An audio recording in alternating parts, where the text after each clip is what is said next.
So I don't know my AccuWeather thing right now, but I do want to make a quick video about times, or not about specific times, but just about how you can really have conditions which are lower than where the low is higher than the average high, or the high is higher than the average low. So I'm gonna make this video and kind of explain how that would happen. So, for it to be colder than the average low, typically in the winter, you can have a cold wave, and this will occasionally do the trick. Now, in other times of the year, you need something. This did happen at the end of March here in the New York metro area, where there was a day where the high barely cracked freezing, and even the average low was still 38 degrees. That's a bit exceptional, though, and really can only happen under the most brutal breakdown in the polar vortex. And that day was the coldest March 28th here, actually, ever. March 29th was still miserable, but it wasn't quite as bad, and the temperatures did manage to poke up to 38 degrees.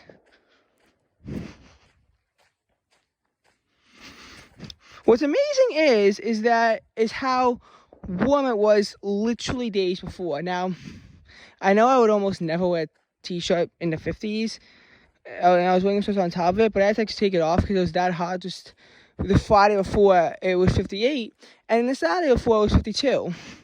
But a couple days had nights with lows of 11:59, which typically is indicative of the next day being a lot colder. And that's what happened. On Saturday, the low of 44 was at the time, and on Sunday, the high only got to 46 with a low of 31 at that time. Obviously, the polar vortex was starting to completely break down, leading to a record cold wave, which is weird to think about. That, yes, that was colder than an average day in January. And it also triggered a snow squall in Pennsylvania that killed 6 people. A similar thing happened on May 29th and 30th of last year, where the average low at that time was about 55, and the highs those days were like 52. Because again, it began to completely break down, and that's about as bad as it can get in May. Again, record low, high temperatures for those days, respectively. We didn't have anything like that this year, though. This year, our May was well above normal. Last year, our May was kind of a bit more in the near normal territory. Especially those nighttime lows took a hit. And that's why last May's weather was actually a bit upsetting to me. I just feel. Like, literally, how come our last night in the 40s was probably, like, May 9th or 10th? Literally, like, that doesn't make sense. Typically, the average low doesn't even get into the 50s until that point. Until about that point. But typically, how could you not have one below average day? If you have a below average day, how could it be just in that predicament? And it doesn't make sense.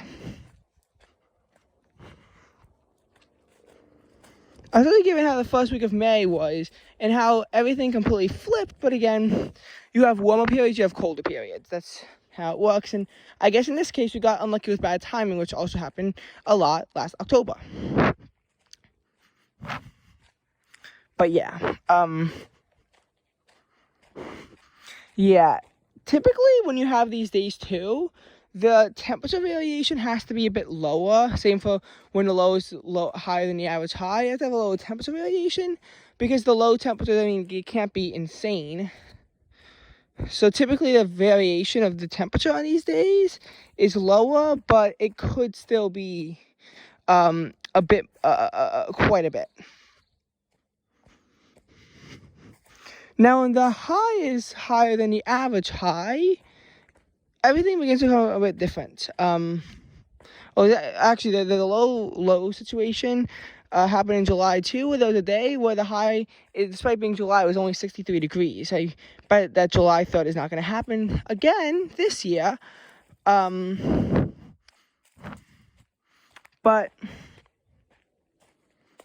I did think that would be interesting to point out how that happened, where again you literally had a day with a high typical of like May that was stuck in July. I actually wanted to wear a long sleeve shirt today. My mom said no. Thankfully now I have a bit more control over these things. So yay.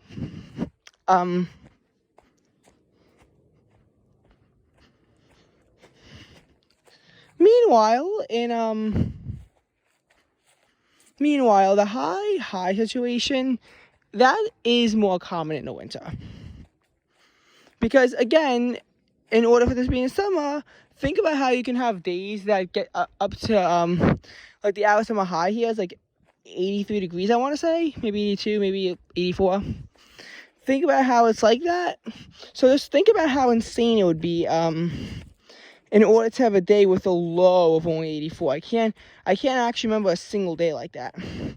The earliest I can remember one is like a September 22nd day where the low was 72 degrees. Now, these temperature variations might not always be as big because sometimes you can have a warm up prior to a cold front and it's exceptionally warm day. There are a couple of days, it's actually happened a lot in December too, where there were just an insane amount of days where it wound up where you wound up just having nights with lows in the upper 40s, which typically the high doesn't even get to that, and with the daytime highs in the lower 50s. There was even a night once in December, which this is going to sound crazy, where the low was 52 degrees, which is like, wow. Like, has that really ever happened before? And, and December 2021 was like record warm conditions across the country, and January 1st had the same condition with a low of 49 degrees. But a cold front quickly turned everything around. But February 12th was also like that, though only by a smidge, because the high on that day was 42 degrees. No, that was the low. The high was obviously higher.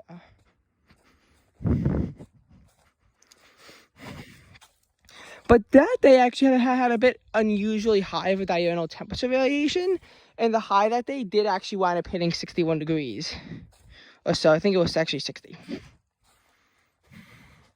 Which again, just to think about it, and how unusual the weather has been, which I could make a whole video about. I probably will. But I need to find a good YouTube short to make, because those always get more views. I don't know why.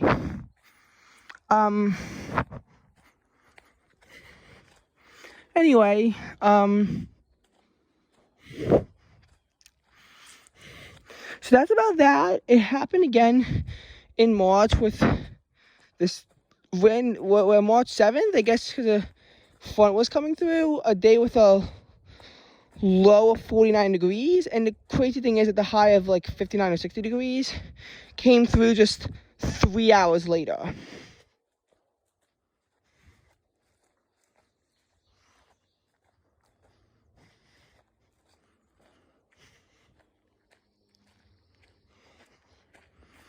But these types of situations aren't common as you go later on in the year, because again, you have to have those insane nighttime lows, which just become rarer. And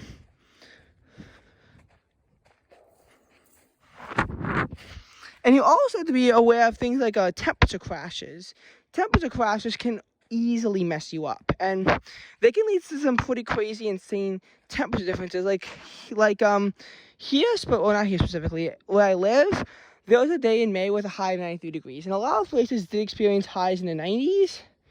But when that crashing cold front came through, varied for a lot of people. Now here, it didn't really come through until about 8 or 9 o'clock, and then the temperature plummeted to somewhere in the 60s at night, but low 60s. The next day I had a high of 66 degrees. My friend is texting me, so that's the end of this video.